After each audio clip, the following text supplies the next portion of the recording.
Are you working for a distributor, or maybe you're in the distilled spirits manufacturing game, and now you're looking to expand your spirits business industry knowledge in order to work better with other distilling companies? Well, if you want to leg up on the competition, you need to take a look at the Distilled Spirits Business Certificate from the University of Louisville. This is a 6-course online program, and it's going to prepare you for everything on the business side of the spirits industry, things like marketing, finance, and operations. And it's also 100% online, so you can access the courses at any time and anywhere. So go to uofl.me/Bourbon Pursuit to learn more. The Meltdown Ice Ball Press is engineered differently because it doesn't use any pins. The top cover rides down grooves built into the base, and after about a minute, your block of ice is turned into a perfect sphere, and you can sit there and ooh and ah at all the melted water that drips down the side. It's a really satisfying thing to watch. Learn more at meltdownice.com. If you're looking to upgrade your sleep, do it today with a Bear mattress. You're guaranteed to get the proper back support, pressure relief, and comfort or your money back. Every Bear mattress is proudly made in the USA and comes with 2 free pillows. Try the top-rated Bear mattress risk-free for 100 nights. You can learn more at bearmattress.com/bourbon. That's BEAR mattress.com/bourbon. All right, we got to hurry here because Ryan's got to go. Auctioneer style. Hook me 545. And the winner is... the winner is this one. Did you taste it? No, but we got to go. It's 2 o'clock.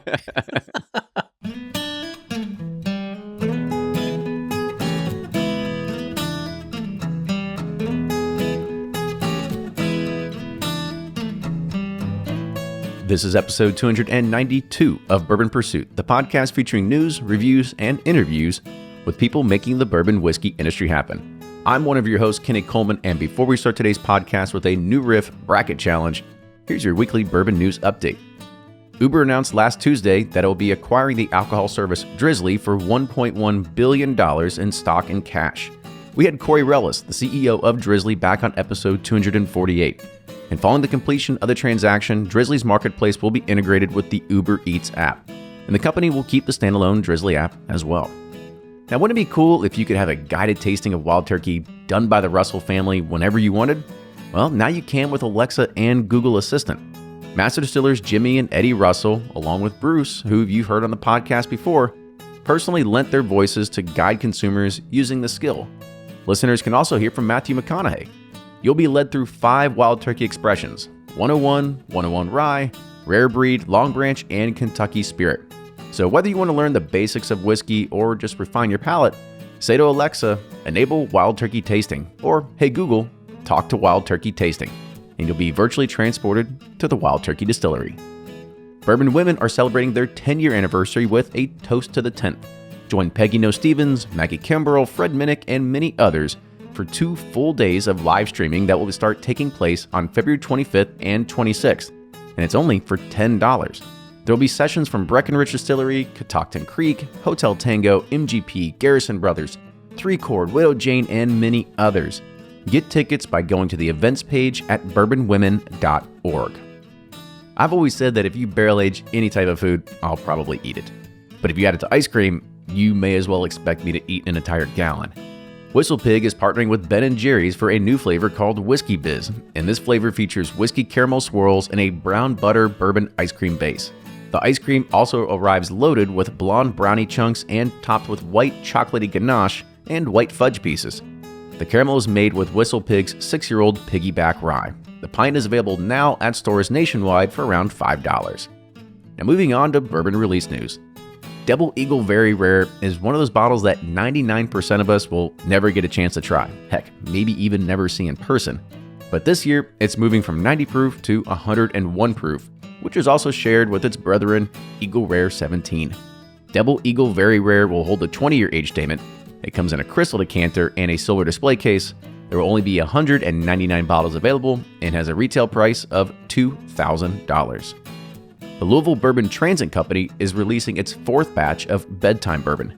This is a 5-year-old Kentucky bourbon that was distilled, aged, and bottled in Bardstown. It was produced from just 4 barrels, so only 1,000 bottles will begin appearing in late February and early March in shops all over Kentucky and only in Kentucky, with a price of $70. Now, we've said on the show before that single barrel picks are the new unicorns. And if you add a fancy sticker, maybe some aftermarket wax and some glitter, well, bourbon nerds just can't control themselves. So for today's podcast, the team thought it would be a great idea if we let our audience send us samples from their new Riff barrel selections, but without any stickers or the wax. And we put them in a bracket challenge to decide who selected the best barrel and who also gets Bourbon Pursuit bragging rights. So what are you in the mood for? Bourbon, rye, rum, or maybe a special finished whiskey? You can get all these from Barrel Bourbon, and you can order online at barrelbourbon.com. All right, enjoy today's episode, and here's Fred Minnick with Above the Char. I'm Fred Minnick, and this is Above the Char. This week's idea comes from Matt Blair, who writes me on fredminnick.com and says, how much should you tip for a very expensive pour of bourbon in a bar? 2 pours of Pappy 23 or Michter's 25 could cost $400. Should you really tip $80 to someone who spends 20 seconds pouring 2 bourbons neat? Woo, we just opened up a can of worms on up in here, Matt Blair.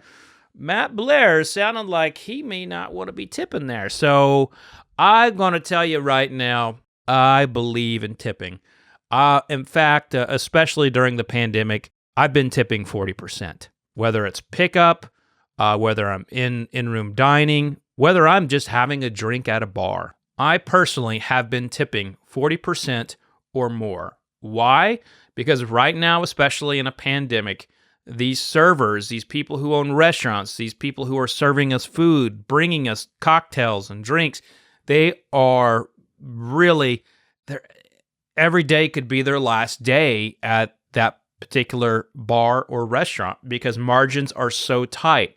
And if I'm coming there and whether the service is bad or it's good, I'm appreciating them for what they are doing for my family and me. And if I can swing it, I will tip above and beyond what is standard. Now, in normal circumstances, I would still say that you should tip at that level because you will probably not just get a pour. If you're at a bar that has 25-year-old Michter's or 23-year-old Pappy, you're likely bound to have some education there. You're probably not going to see it, but there's a lot of work that goes into the bottles, like making sure they're clean, making sure the glassware is clean. There's so much more work than pouring that drink than the 20 seconds that you mentioned, Matt. There's the effort to get the bottle. There's the effort to maintain the bottle. There's the effort to make sure the bar is spotless. So you're not going to go into a place and see 23-year-old Pappy next to like moldy potato skins. Well, if you do, it's an anomaly. But these places are well groomed and well taken care of because of those people behind the bar. So yes, if you can afford it, tip as best as you possibly can. And I do believe those bartenders earn that 20% on that particular pour. Not because of that 20 seconds that you see their arm tilting up and putting something in your glass, but because of all the effort that goes into getting that bottle and maintaining a beautiful bar. And that's this week's Above the Char. Hey, if you have an idea for Above the Char like Matt Blair did, make sure you hit me up on fredminnick.com, that's fredminnick.com, and click the contact button and submit your idea. As you can see here, I read the good ones I like. So until next week, cheers. Welcome back to this episode of Bourbon Pursuit. We are doing a Bourbon Society Single Barrel Club challenge on, let's see, who picks the best barrel. And this time, I'm actually excited because we might be able to do these over and over again. But this time we're seeing who selected the best new Riff barrel. Bragging rights, folks. This is for the bragging rights of the Bourbon Pursuit podcast. If that means anything. I mean, who knows? Yeah, we might send out a letter or, We sent him a belt. or a PDF. But more than importantly, they can get on there and say, I'm better than you, Cleveland, or Knoxville, or whoever. Yeah, and I also want to say shout out, thank you to everybody. Actually, we didn't actually have to go too far for this. Shout out to our Patreon community, because when I put this out here, I said, hey, we got this idea for a podcast. What we want to do is we want to see who can pick the best single barrel. And we all know that, when it comes to picking single barrels, it's kind of like whatever rolls out that day, that's what you get to choose from. But it was an opportunity for us to be able to poll people and say like, hey, who would want to submit their single barrel as a part of this challenge? And, Kenny, Ryan, and Fred will all taste it. We'll try to see what what we liked the best. And everybody was like, we'd love to be a part of it. Love to be a part of it. And I honestly kind of thought we were going to get like, bigger, like, bourbon society. So like Louisville or, anything like that. And no, it actually is just like, it ends up being like smaller clubs that are kind of like offshoots of like different larger organizations. So kind of interesting how that all happened. Yeah. The splinter groups. The splinter groups. Yeah. That's right. Foot Clan. Yeah. So what we have in front of us today, so we chose, should we say we had 8 volunteers. We had 8 volunteers from different whiskey clubs, and every single one is a different new riff pick. And I want to kind of like put it to you all first. Like, why do you think we should have gone with new riff versus anything else? And what do we like about new riff? Well, I mean, New Riff's done a ton of single barrels, and like most whiskey groups have done one. So it's like, they're all consistent, like in that same mash bill, same range of age, probably 4 years old. But you can get big differences between them. From what I've noticed. So like you can go and they literally have 10, different flavor profiles. And here, this is really truly a place where you can evaluate the picker's palate. Because New Riff will say, don't like that? Okay, we got this. Yeah. And so they're all kind of starting with like, you go to Beam to get a barrel pick. Here are 3 selections. Don't like it? Tough. And the two that made it were from last year, the one last time. Yeah. Red, green, or blue. Choose your color. Yeah, there's your barrel picks. But here, you've got a distiller that will open up the warehouse, if you will, and let you pick. And so here we're really, truly getting down to the nitty gritty. We're going to find out who's got the best palate from a picking perspective out of these bourbon groups. Yeah. I will say that there is also something about when you go there and they put 12 barrels in front of you, you don't want to be like, well, can we keep going? Yeah. You want to try to narrow it down. We got to narrow it down to 4 or however many. How many do you narrow it down to? Is it 4 or 5? Well, they usually give you a list of 12, and it has the descriptions of, what is this barrel, the kind of flavor, kind of notes that, and they always have the initials next to it. And they never tell you exactly who it is. And be like, damn it, Jimmy. Like, I'm never going to get fooled by you again. It's always like, JK or ML or somebody on there. So you don't really know who picked it, but you get to see at least some flavor notes. So whether it's popcorn or butter or anything like that. And you're like, okay, well, I guess we'll try that. That's something I like. So I would like to try that one. I'd like some popcorn. Buttered popcorn. Yeah. Mm-hmm. Not me. I just ate lunch. I'm bloated. I know we both, everyone just watching this, we're just coming off of a really big lunch, and that has an impact on what we taste. So we have to think about that here. Ryan's filled with anxiety about getting to his trip here, and we're all on full bellies. Now that we've started, the anxiety's gone. But I was like, all right, quit piddling around. I gotta get on the road. So I want to, I'll kind of list the competitive field here of who we're dealing with today and kind of who submitted things. So I'll kind of go in order the way we'll go. The way it actually happened, people submitted, and then I took the names, I put them into an online kind of like bracketology, something like that. And I just said, and I said, all right, randomly choose the seeds, and we'll kind of go from there. So it's a single elimination tournament. Unless we'd like to figure out who gets third place, we can always take the top 2 of the the losers of the semifinalists. We can try to find a third place winner there. But we have the Cleveland Bourbon Club, who actually sent us their sticker along with it. Thank you to Ryan Lintz. It was the New Riff past Elijah. And then we also have Charred Barrel, which was also called Happy Little Riff. This was sent in by Chris Perugini. I believe it's out of the West Coast. Ooh, the West Coast bracket's usually the easiest one. Yeah, I know. So already he's coming in like at a low ranking because Kenny doesn't even know where he's from or anything. It's like he's like Gonzaga. He's had an easy schedule all year. Now he's coming up against the big dogs.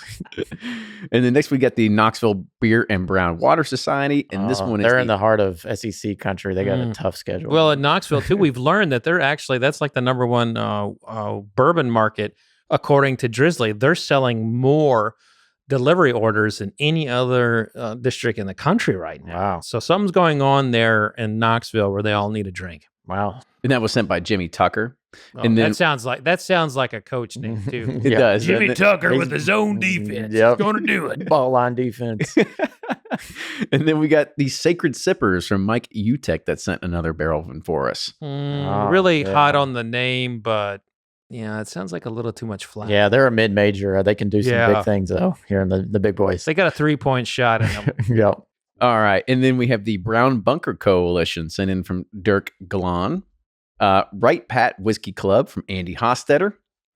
The Kentucky Bourbon Brotherhood sent by Todd Hall. Well, this right here, I think The Blue Bloods. they're putting the Kentucky on the name. They're saying, like, listen, we're from the Bluegrass State. This is our lineage. We're right down the street from New Riff, We pick the best. That's right. That's what they're saying.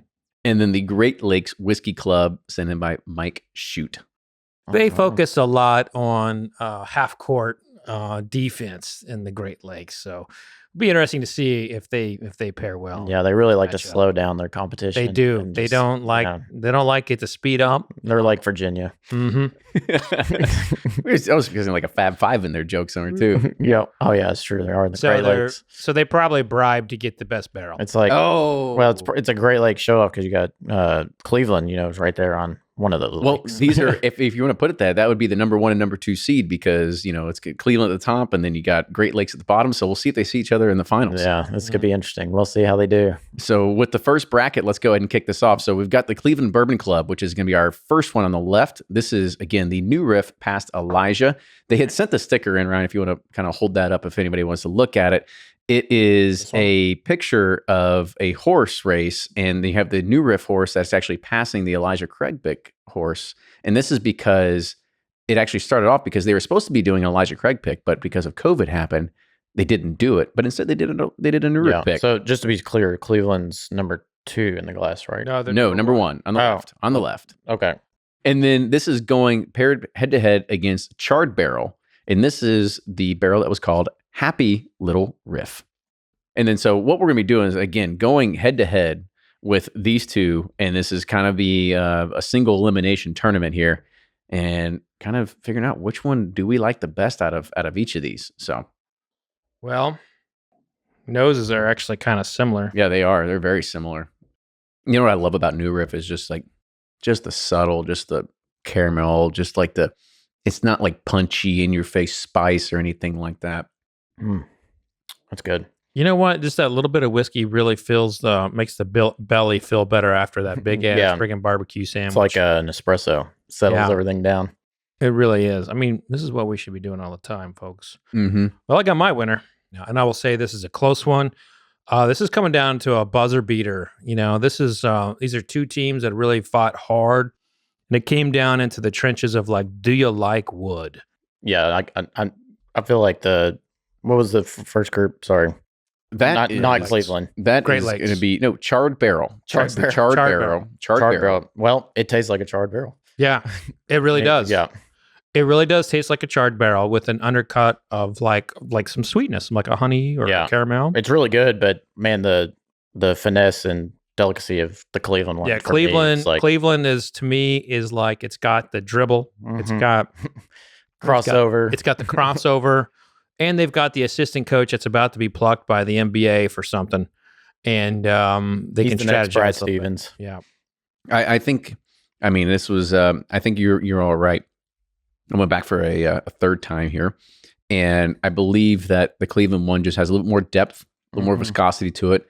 The one thing I do like about the Charred Barrel is that it has this very like marshmallow characteristic, very delicate base that I do enjoy, but and yes, the sweet oak. I do love my oak. Yeah. But Cleveland Bourbon Club came through, I think, in this one in regards of just the depth. It had more depth at the end of the day. It's the charred wood just like the alcohol kind of overpowers everything at the end for me. Yeah. It's like it starts off good and then it's just like bam, So while the Charred folks, while you did really well in like it's hard presenting something, it's hard to go against the 1 seed. No, it really is. And what happens here is inevitably, there is a taster in the group who probably like this style, and there was someone in there who didn't have the courage or didn't want to speak up or kind of say like, listen, I don't like that oak note that's coming in too charry like. There had to be someone in there, and next time, speak up because today you lose to Cleveland. Maybe next year you had a good season. You had a good season. I will say, I mean, I actually enjoyed the one from Charred Barrel. I almost put it above some of the ones that we picked before. I know. You put it in a playing game or something. You know? I'm almost glad we didn't put one of ours in here and be like, oh god, no. we were eliminated in the first round. Well, I'll say this too. I think we're a little bit spoiled by New Riff because we have all had some great barrels coming out of there. And I would say that the Cleveland one is up there in that higher echelon. And I think, and I want it probably on a regular basis. This Charred one, I got to be in the mood for that. Yeah. You know, I want to be in the mood for it, and it may be hurt because I just had barbecue, and there's some of that smoke note in there, and I don't want smoke right now. Yeah. I'm with you. I like the butterscotch kind of flavors going on with the Cleveland one. It's nice and silky. It's very nice. Are we ready to move on to round two? Let's Round do it. two. Round two. We're So- going over to the West Coast. And who's on the left? bracket? Yeah, we are going. Well, actually, not in the West Coast bracket just yet. Oh, However, we are gotcha. still in a lot of these. And I will say, maybe it's just the thing about maybe the territory we're in, but it is mostly a very Midwestern kind of focused playing field here of people that did submit. So on our left, we have the Knoxville Beer and Brown Water Society. This is the Kings of Grain Jackpot pick. Mm-hmm. And then on the right, we have Sacred Sippers. And this yeah. one is titled Holy Water, Chapter 19, Verse 1. Good branding. Good, yeah. Good branding by Sacred Sippers. But we don't judge on branding, folks. And the Knoxville one's got a great nose. I was about to say the opposite. I thought the Sacred Sippers had the great nose. I thought the Sacred Sippers had the better nose too. I mean, but let's be real. A lot of these, it's hard to pull out. Like, there's going to be not huge variances between the noses. Like, it's just going to be just enough that you're able to kind of like pull out just some notes here and there. However, there's not going to be major things where you're going to be like, oh my God, that's coconut. Oh, that's coffee. So No, the Sacred Sippers, man, that brown sugar, like a burnt brown sugar. I love that note. Yeah. Let's see what the taste is. Moving into taste. So I did a Knoxville one first. It's really good. Do you get a big old cinnamon note on that? Because I sure do. It's like a cinnamon highway for me. Almost like, have you ever gotten cantaloupe on anything? Mm-hmm. I kind of got a little bit of cantaloupe on that one. That's something I usually don't pull from a flavor profile. Yeah, I got a lot more like kind of just general grain flavor on that one. Well, we're all over the place, guys. my general grain is, or your Like general grain is it's my cantaloupe. Yeah. Yeah, I guess maybe the barbecues throw me. Well, I'll tell you what, after just tasting the Sacred Sippers, there's an astringency in that. It hits the nasals. Mhm. Yeah. Hits the nostrils there. I thought it was going to be the winner based on the nose, but I think on the palate, I'm going in the other direction to Knoxville. I think the nose, now I go, it's like, so I feel like the Sacred Sipper one has, I think you said, a little bit more astringency, a little bit more alcohol pronounced and a little bit more forward on the nose. Yeah. And you definitely get that on the flavor. Whereas the Knoxville one kind of keeps it a little more mild, a little more mellow, a little bit more Yeah. easy to go to. Yeah, the Sacred Sippers is like a firecracker. Holy Yeah, shit. I think the Knoxville one too. It's got like, and it seems like it's been a different note for all three of us, and that could definitely be, our Cantaloupe situation. or grain. Cantaloupe, grain, and cinnamon. And again, like we're all coming off of lunch. We all have different things coming on, so we're all tasting very differently. Yeah, And, the Knoxville one's just like perfectly balanced. Yeah, I mean it's there. It's Whereas the Sacred Sipper is just like flames. Like I said, there was something that's just, it hits your nasals. Or hits your Yeah. nasal passage. So if you like, like big, bold, spicy things, you might like this one. Are we ready to call it? And we're gonna call it Yeah, Knoxville. Knoxville wins this one. So Which is the great story there. Like one of their pickers, he actually came up through the D League. So he went back to college. I for love the all D-League. I love all these made up facts. He got his bourbon tasting started at the VFW. He was at Moonshine University. yeah. And he worked his way up to. And they say that from Knoxville, I don't get none. I guess go Vols, right? That's what they say. Something like that. Yeah.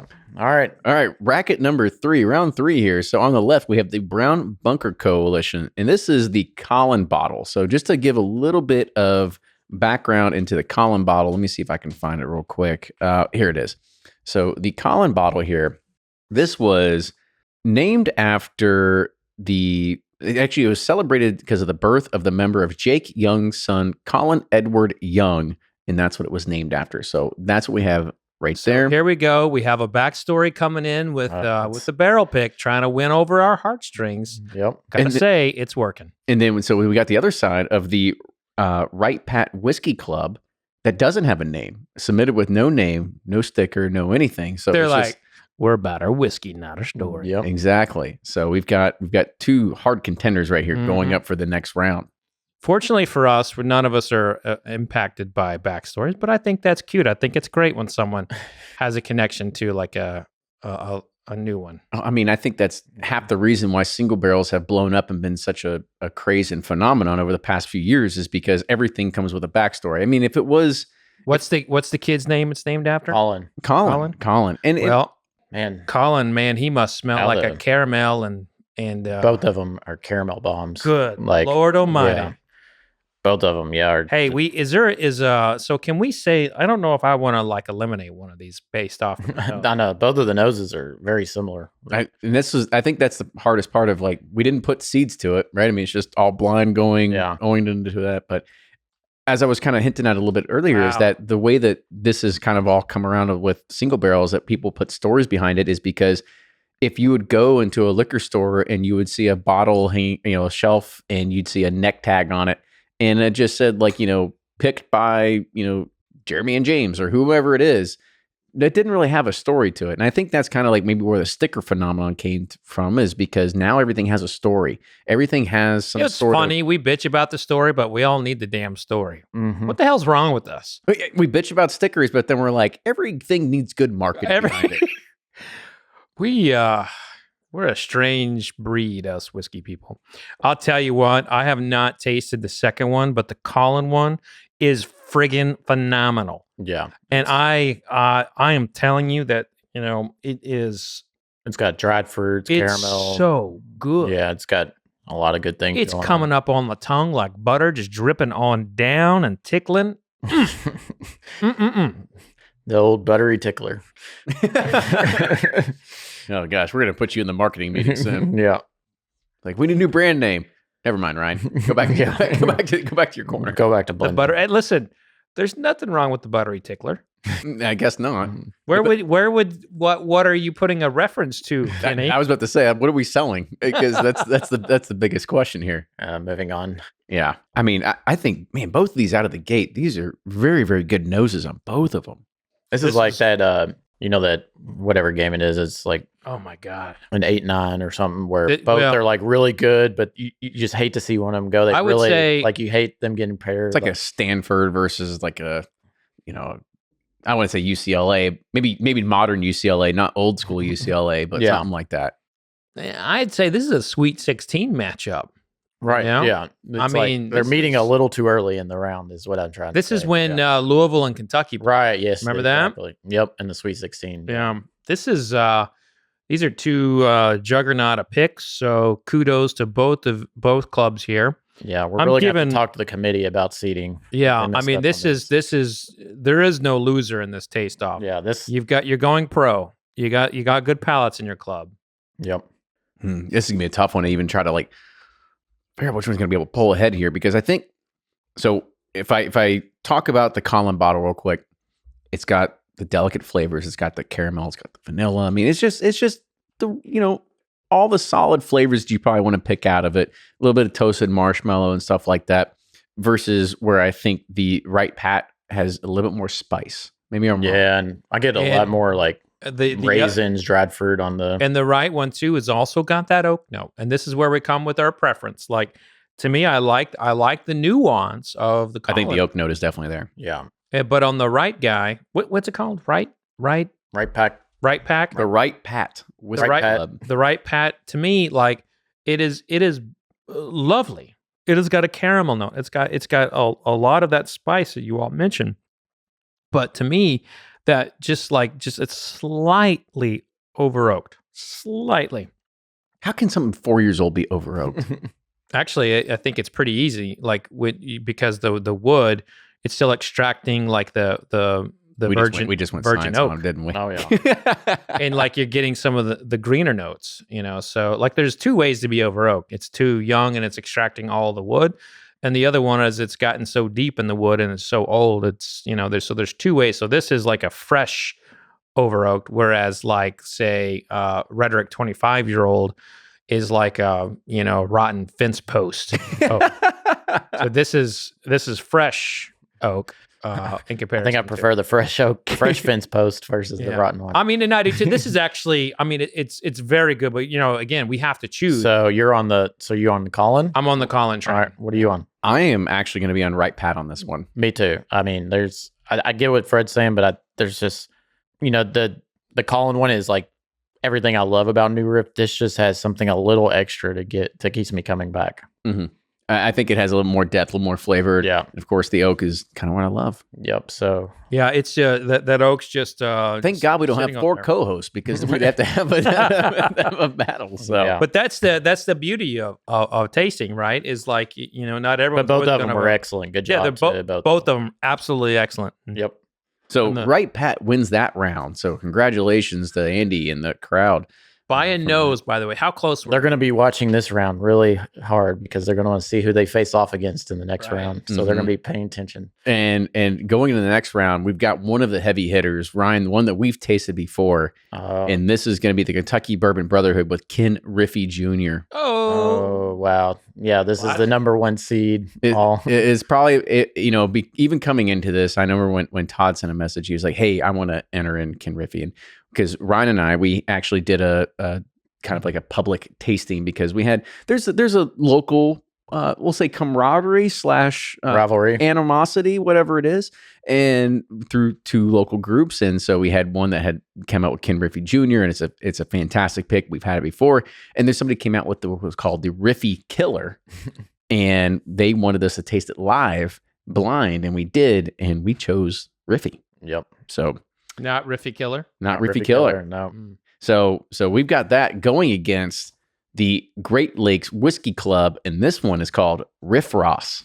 So on the left is Riffy. Every day I'm hustling. Right is Great Lakes. Correct. So ooh, Great Lakes. Hello, what's going on over here? Ooh, Riffy. And the thing is about, at least with the Riffy Jr., this has been out for a few years now. Left is Riffy, right? Yes. Okay. Left is Riffy. All right. The nose alone, I think Riffy. Riffy wins on Riffy, sugar. The nose. I think the Great Lakes one, it has a little bit more of the astringency that you get off of it. All right. But now I go to the taste. I think that's the most important part. Mm-hmm. But man, the Great Lakes surprisingly tastes a lot better than it smells. So I actually am going with the Great Lakes one. Like there's like the Riffy has a really predominant cinnamon note. I don't know. I'm not digging it. I don't know. I mean, I think you might want to make sure you get the Great Lakes one tried again there because I thought the Great Lakes had more of the cinnamon note and had more of the spice characteristic versus the Riffy that is more of that delicate balance I think that you get out of it. I think I'm going Great Lakes. Yeah. Really? Yeah. There's like there's like a rich as brown sugar kind of thing exactly going. It. The Great Lakes is rich. Yeah. Whereas having them side by side, the Riffy's got more like spice, like heat kind of thing going on. The Great Lakes is just like nice, like deep, rich, sugary, burnt sugar kind of stuff. Burnt sugar, velvety. Yeah, it's gorgeous. It's a huge upset first round. I think it was a huge upset. Like I said, mine would have been on the Riffy side, but 2 against 1. That's the good thing about making sure that we have an odd number of people here. So we 2 times in a row, and we tried them. Yeah. If you think there was confusion, we tried them again. Yeah, we did. Yeah. And this is the second time we did it. Yep. So we made sure we did it right. So moving on to the semifinals. We're already in the semifinals here. So let's go ahead and let's kind of get a re-pour. Spirits of French Lick exploded onto the distilling scene early in 2016 as Indiana's largest double pot still distillery. They employ old world sentiment with new world attitudes, delivering the finest handcrafted bottle and bond bourbons to an audience eager for an alternative to the big guys. And their distiller, Alan Bishop, uses historic Hoosier yeast strains, alternative grains, and 53-gallon number 2 char barrels to bring you spirits with unparalleled quality and depth of flavor. You can find all Spirits of French Lick's products and new releases on sealbox.com. But don't just take Fred Minnick's word for it. Find out for yourself. Check out spiritsofFrenchlick.com and follow them on Instagram, Facebook, and Twitter. And remember, always drink responsibly. And now we're moving on to the second round, Final Four. Yep, Final Four. There are 4 glasses. I mean, and this is where we have already eliminated 4, gone to the next 4, and so we're going to see out of the semifinals who's going to go to the final round. So in our first, I guess say head-to-head matchup here, we got Cleveland Bourbon Club versus the Knoxville Beer and Brown Water Society. So This is really a matchup of offensive ingenuity. Yes, it's going to be a high-scoring game. Mhm. You know, a lot of up and down action. It's fast-paced. God, I'll tell you what, guys, I love doing these kind of podcasts because I actually almost feel bad because somebody said they were like, "Hey, seems like the easiest way for y'all to drink free whiskey." I'm like, well, yeah, I guess it might be, but I think it also is a fun way to be able to, pick and pair different bourbon clubs and stuff like that. No, too. those guys are onto our secret. We drink free whiskey. I mean, Man, the nose on the Knoxville, it's got like something at the end, like a plum or something note, like at the end. It's like really nice. these both are smelling very nicely, but I think the Cleveland one's a little bit more up my alley. I kind of disagree. I think the Knoxville one might be more, at least for the Because nose it's side. got a freaking Yeah. sweet oak note, for How- God's sake. how- And you were like the most predictable taster I know. It's gonna be hard to It's tannins and oak. I love it though. Be like, Kenny's on the tasting panel. Oh, we know what we're submitting this year. So I can't remember. Maybe it was when we were doing the barrel thing. I was like, yeah, you just got to keep his tannins in check. He's a good taster, but you got to keep the tannins in check. Mhm. So, But going back and tasting the Cleveland one, man, that is a damn good barrel. yeah. That one's so good, I want to finish. Gosh, that's really good. That's a really, really good whiskey. Yeah. Knoxville is a kind of a jammy, got some earth to it. Honestly, it kind of falls a little bit off like a flavor tree of like some of the more funky wild turkey products. I agree. Yeah. And It's then- got some, But it's got a good funk to it. Yeah, that's it. Yeah. I mean, I love the funk. I like the funk. gosh. But the Cleveland one is a little bit more true. It follows the line of kind of like a classic bourbon style. Yep. I mean, this is gonna be tasty in 1985 as well as 2025. So I'm leaning toward Cleveland, but this is another close matchup. I might even say it's going into overtime because I appreciate the Knoxville one. And here's the thing: we're talking about barrel picks, so you're talking about something that people want to have something that stands out, it's different, has a different flavor profile than what people are getting or familiar with the brand. And I would say if that is your objective going into this tasting, Knoxville wins that conversation. But for right now, for what I'm tasting, for what I like, I'm going with Cleveland because it's got the truer bourbon flavor that I want to taste in this moment. Yeah, Cleveland's like, it hits all the check marks on a good bourbon. But for me, Knoxville just has that fruitiness and like a little funkiness to it that I don't know. It's so enjoyable and unique that I want to go back to it over the Cleveland. I feel like I could have Cleveland all the time. Oh, shit. It's on me now to try to be the Yeah. tiebreaker. Oh, here? listen, now we switched on him because Yeah. I know. it was on us on the other two. So, Mm. but I think I know where Kenny's going to go. He's going to go Knoxville because it's got, No, I'm it's got not. that sweet oak. No, I'm gonna go ahead. I'm gonna do one last sort of nose, one last sort of taste, and kind of come down to it. I'd say on nose alone, I'm gonna go with Cleveland. I just feel it has that, and this is y'all call me sweet oak, and I know I have that tendency to kind of gear towards tannins, but I also have that love for a more like dusty caramel, old National Distillers kind of taste to it. Like I do love that you can't get anymore. And I think New Riff is the only distillery that might deliver some of those qualities that you miss of those days. The Knoxville pick reminds me of a dusty, it's got, it starts off with butterscotch, caramel, but it's got like some fruit on the back end, but it's just kind of got like that dusty finish on it. Yeah, I like it. I'll say that we couldn't have two two different types. So they're totally you got a run and shoot offense versus a 3-point scoring machine. And I'll tell you that the Cleveland one, every distillery in Kentucky would say, you know what, we would bottle that. The Knoxville one, this is the more unique one, and like you said, it definitely is very different. So my last decision, I'm going to come down to it. Honestly, if I was picking this barrel for myself, and I was saying like, hey, like this is the one that we should probably get, I'd probably go with Cleveland. I'd probably go with it, but in a head-to-head taste of what I want right now at this moment, it's going to be Knoxville. Yeah, same Knoxville here. It is. Knoxville. I mean, I just felt like it just has, like I said, it just depends on what you're wanting that moment. Is it the caramel, like soft, sweeter, fruity flavors, or is it something that you're like, hey, I want something a little bit more of a rye punch?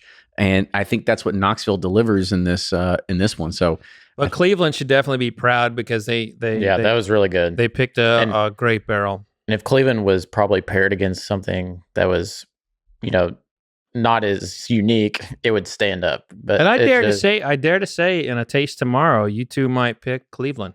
Yep, it's very true. Who knows? Yeah, it's very true. Like I said, and I think they're both phenomenal whiskeys. And Knoxville's got the 3-point shot going today for you. And if it's anything, it's a buzzer beater. It's a buzzer beater in the final double overtime. Yeah, and that's just like how it winds down. So that's the beauty of tasting. So moving on to the next round, we're going with the Right Pat Whiskey Club versus the Great Lakes Whiskey Club. Oh, I'm back to the Great Lakes. I'm still really liking the nose on it. Oh my God, yeah, the Great Lakes. The Great Lakes just has a little bit more. It has some depth to it. It's like a plum, fresh ripe plum. I don't know, smell to it. It's really good. I mean, they're all phenomenal, and I can't wait to like introduce all these people over email one day, and then they can all switch samples and swap samples and do it for themselves, and then they can all yell at us that we got. Damn, the palate on Right Pack's pretty good. Yeah, but we're also going back to that same conversation, and like Great Lakes has a lot of those beautiful bourbon notes that we see, and Right Pack is just different. It's different in this. It follows the same kind of formula. To me, the Right Pack is the Knoxville one. They're very much very similar, and the Great Lakes is an elevated version of the Cleveland one. Yeah, it's got way more depth and brown sugar to it. And this is what's beautiful about all of this is what we're doing here is we are tasting the preference of clubs. Yeah, and wow, and on this one, I think I align with the Great Lakes on this pick. Between these two, I agree that it's just got so much brown sugary richness to it that I just want to keep going back for more. Yeah, I'm there on the Great Lakes. To me, it just punches everything maybe on there. It was an underdog coming in, but it took down the Riffy, and now it's moving into the championship. I mean, who would have thought a run like this? This is a Gonzaga. Yeah, it's the Gonzaga. Villanova or something. Yeah, well, I would say it's Gonzaga because I think they're going to come across the finish line. Mm-hmm. Gonzaga's never done that.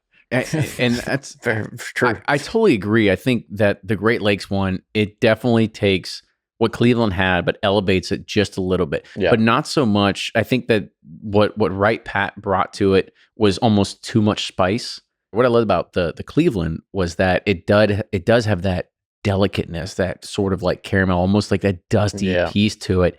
And that's what Cleveland had, but Great Lakes just amplifies it just a little bit more. But the Right Pat was on the opposite side of it, where it has too much spice that you're like, okay, well, I mean, it's a good whiskey, but is it what I want for this moment? Yeah. Nope. I agree. Yeah.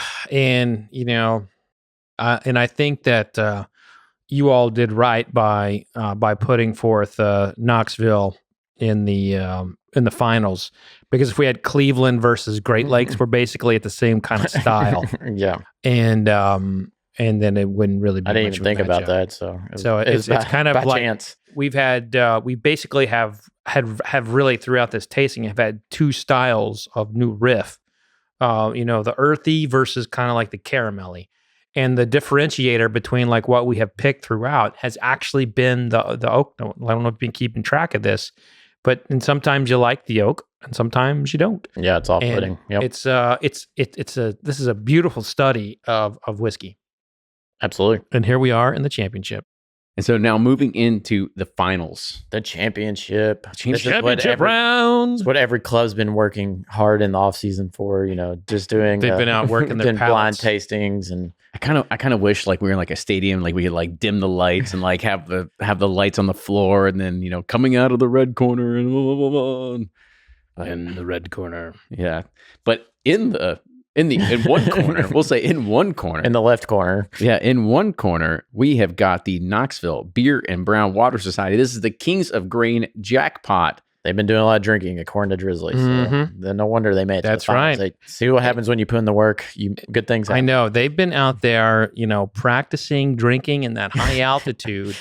And then in the off season, they're in the barns, working their tongues, going left and right and trying to pick up different aromas and everything from the barn smells because Yeah, I heard they've been watching a lot of YouTube, Fred Minnick. shows. They've been studying a lot of film and And then out of the blue corner, out of wherever other corner, we've got Great Lakes Whiskey Club with Riff Ross in the finals. So yeah, they're at a disadvantage. It's cooler up there, so their season's not as long as in Knoxville. So, or maybe that's an advantage in bourbon because it's cooler, so you can drink bourbon more often than. but they're drinking so often. They have a lot of stouts there, and up in the Great Lakes, it gets cold, so they warm themselves up by a jug of whiskey. Yeah, So- we got two heavyweights here. I'm really excited to see who pulls through. And to be honest with you, no one saw Great Lakes in this round. They had probably the biggest upset of the entire tournament, Yeah, taking down the Riffy. taking down the Riffy. That's a big deal. it really is. It really is, because we had picked it at a blind taste test over another one at some point, and now we're here in the finals. Yeah, even if they don't win, we got to start taking their club seriously from now on. They've proven it, and you never know. Someone like I don't know, the Louisville Bourbon Society might be plucking their best taster for something. So this might be Great Lakes last year. Who Yeah, knows? They got Who deep knows? pocketbooks. They got to keep them under the salary cap. Or it's a Cinderella story. Yeah. We're so fucking full of shit. No, it really is. This It's great. is the best made up facts we've ever Yeah. done for a podcast. Oh, Well, Man, the nose on Knoxville is still there for me. it really is. Mhm. It's 100% there, 25% of the time. That's gonna be the next T-shirt. Man, they're both. They're so good, and that's what I think. Hats off to New Riff and their whiskey selection and the way that they do these, and being able to give people the opportunity to pick a lot of different things, because there's a lot of bit of variability that we've had in here. Whether it's more subtle, whether it's more spice, but there's only one that's going to come ahead today. Only one winner. There Man. can only be one. Knoxville's just kind of opened up to me like grape Kool-Aid kind of stuff going. And not to be like Dick Vitale and looking back on the team that he feels like should be in the finals and thought it was a travesty that he didn't make the tournament. I just thought, I thought Colin should have made it farther. Curious of like what's one of yours that you didn't think made it that should be a little further. Well, I mean, I think of course is Ken Riffy. I thought that was going to be, that was going to be our sleeper. Like that was going to be. Not the that's a sleeper, the sleeper. I mean, favorite. that was going to be the favorite. I guess Yeah. that's number one. That's the Michigan State. Man, That's somebody that's coming in. It's either a top 4 seed This one's gonna be tough. that is gonna make it through to at least a final 8 or Yeah. Elite 8. But I'm really surprised it didn't come out. Ryan, what's yours? it's really tough because they're so different. It's just what you want in this moment right now. Tell me what you're drinking and what you're feeling when you taste these two. So I feel like when I go to Great Lakes, there's a little more robustness, Yep. a little bit more spice characteristic, whether it's an allspice or whether it's a baking spice or something like that to it. It's also a little more richer. It really got is. that- I mean, that's the best descriptor I can Yeah. give it. Is like it's richer. Like when you're comparing it to the other one, it's just got more depth to it. Like the Knoxville is one. It's like a guzzler to me, whereas I could drink this all day, probably every day, real easy. But if I want to show my whiskey geek fans something like something that's got everything going, but a little something extra, I think I'm going to go Great Lakes. But Knoxville's got this I this know. brown sugar, like this like toasted or not toasted, but like a creme brulee top on it. Now, I will say that I think the Great Lakes finish. The problem with wins out. Knoxville is the finish. It's like The Great it's Lakes so finish great wins. on the front and mid palate, and it just falls off because it is like a dusty bourbon. They don't have those like So big bold because they just have fallen apart to age or oxidation. But I think it's a question of comfort level with earth. Like how do you like that? Do you like the occasional taste of dirt? Because it's got some of that like funky. How often you want a shovel in your mouth, right? I mean, it's like when you break down the Knoxville one, there's that really beautiful, gritty kind of earthy note that again, like you find in Wild Turkey. And I think New Riff has a lot of products that follow the trail of Wild Turkey's like profile, and that there's some earth here. And I'm telling you what, Knoxville's, it's got those baking spices, it's got that earth, and then there's like just like an undercurrent of sweetness. It's really exceptional.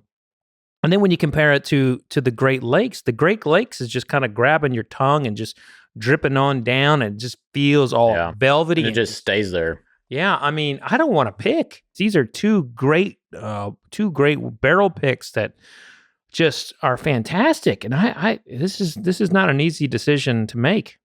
Well, that's the thing, is we have to make a decision. Yep. And that's the worst part about it. Not only because Ryan has to leave, but it's because we have to make a decision to actually end this podcast. We have 1 minute on that.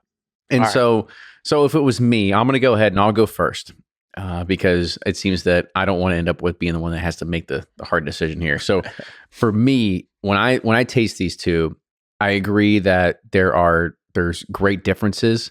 But when it comes to what I want to drink on a regular basis or something that I would always reach towards, I'm going to go with Knoxville. Interesting. So what about Knoxville? Was it just put it over the edge for you? I just love that caramel, just the thing that you could go, like you could literally give this to anybody and they'd be like, oh yeah, I like whiskey. Yeah. Like But see, the thing about for me this one is like that caramel comes in underneath some earth, and that's just not something you find a lot, and it's great. I love that. I love that in an American whiskey. And so where are you going? Fucking Knoxville's good. I know. I'm like keep going back and forth. Depends when you ask me. But I go to the number of points it hits on the palate, and Knoxville's pretty concentrated on the back and just a little bit on the tip. And there's not a lot of like a mid-tongue action for me when it comes to Knoxville. For me, the whiskey that's hitting just about every point on the palate is Great Lakes. And so when you get something that's so close, you like the flavor and you like the aromatic properties of one, you have to find something where they're different. And that right here, and their finishes are about the same for me too.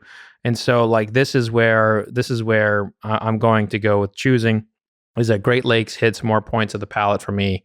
And so I'm going with Great Lakes. It's all down to you, Ryan. Pressure is on. I'd already decided before it came to me, so I didn't do this. But so the Knoxville one, like what Kenny was talking about, this is something I could enjoy all the time. Have friends over, introduction to bourbon.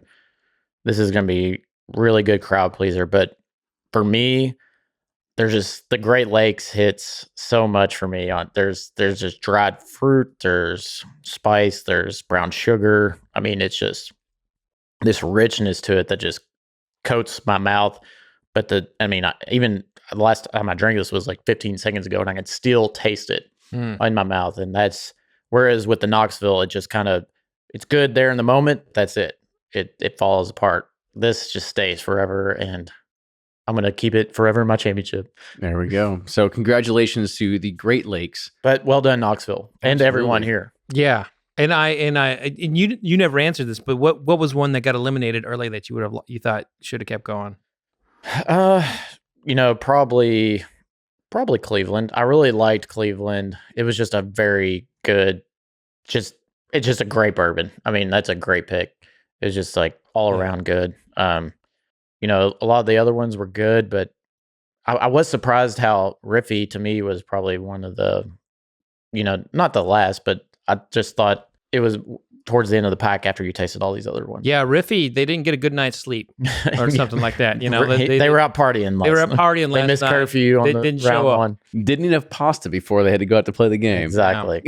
I mean, who knows? But they were all excellent barrel picks, and Absolutely. Yeah. thank you to everyone who sent us them. I mean, I didn't have, And it's just whatever we thought today. So and nobody had like Great Lakes. When we had this conversation, we had Great Lakes in our first, you know, it was kind of okay. And we see Knoxville, we were like, okay, yeah, they're a contender because we know them.